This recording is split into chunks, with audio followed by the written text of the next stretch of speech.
Prince George has just entered his teenage years, but this birthday is about much more than a number.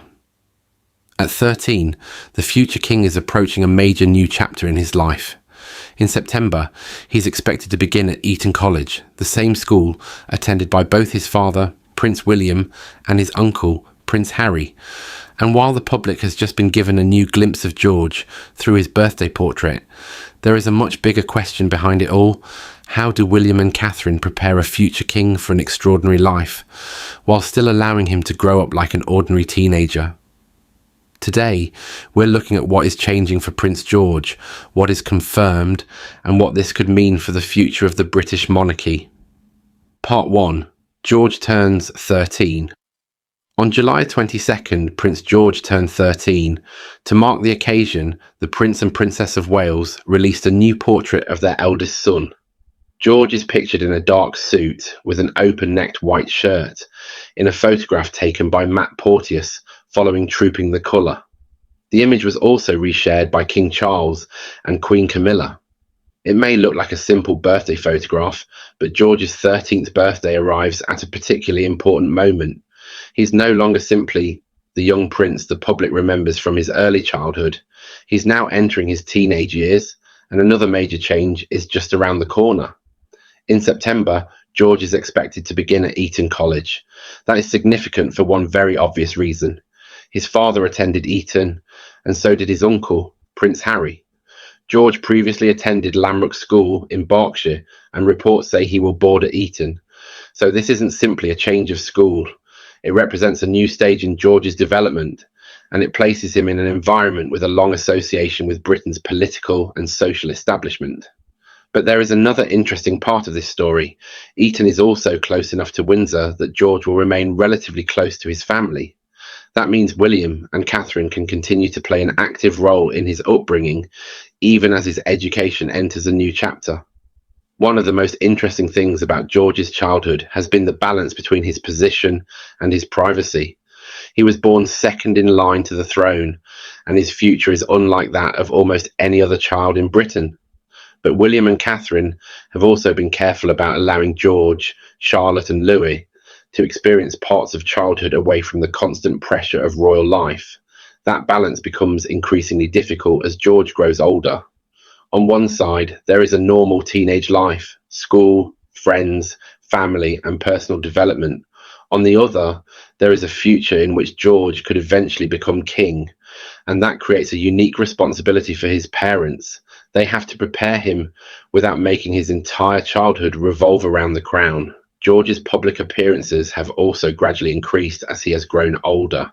He has appeared alongside his parents and siblings at major royal occasions, including Trooping the Colour, and he has been introduced to important parts of royal life.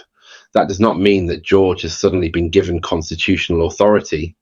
There is no credible evidence that he has been given royal powers or responsibilities comparable to those of the King or the Prince of Wales.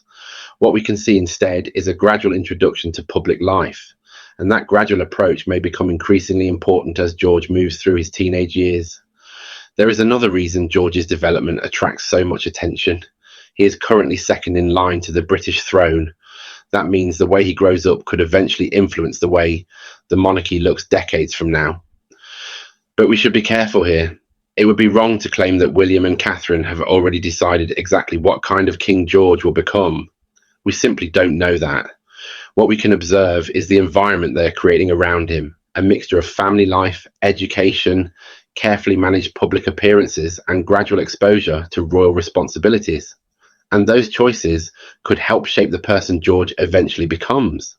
George's future is also connected to the direction his father, Prince William, wants the monarchy to take. William will eventually become king himself. So before George ever reaches the throne, he is likely to grow up watching his father navigate the responsibilities of the crown. That may be one of the most important forms of preparation of all. George won't simply learn about the monarchy from books or ceremonies. He will see his father doing the job. He will see how William deals with public pressure, official duties, charitable work, family responsibilities, and the expectations that come with being a future king. In that sense, George's preparation is already happening, not necessarily through formal royal training, but through the life he is growing up inside. The next major milestone is September, when George is expected to begin at Eton. That transition will likely bring a new rhythm to his life. He will have greater independence, new responsibilities, and a different educational environment. And as he becomes older, the public may gradually see more of him at major royal occasions.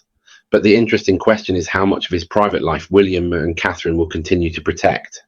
Because the older George becomes, the harder it will be to separate the private teenager from the future king. And that is probably the central challenge facing his parents over the coming years. Prince George turning 13 may look like an ordinary family milestone, but for the future king, it marks the beginning of a very different stage of life. A new school is coming, his public role will gradually develop, and over time, the responsibilities associated with his position will become harder to keep at a distance.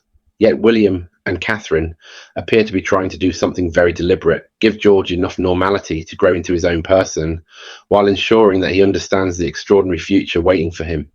And perhaps that is the most important part of George's story right now. He isn't king, he isn't even next in line. He's a 13-year-old boy beginning a new chapter.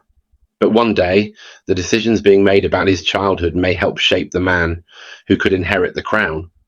What do you think? Should Prince George be given more exposure to royal life as he gets older? Or should William and Catherine continue protecting his privacy for as long as possible? Let me know in the comments, and subscribe for the latest developments from the British royal family.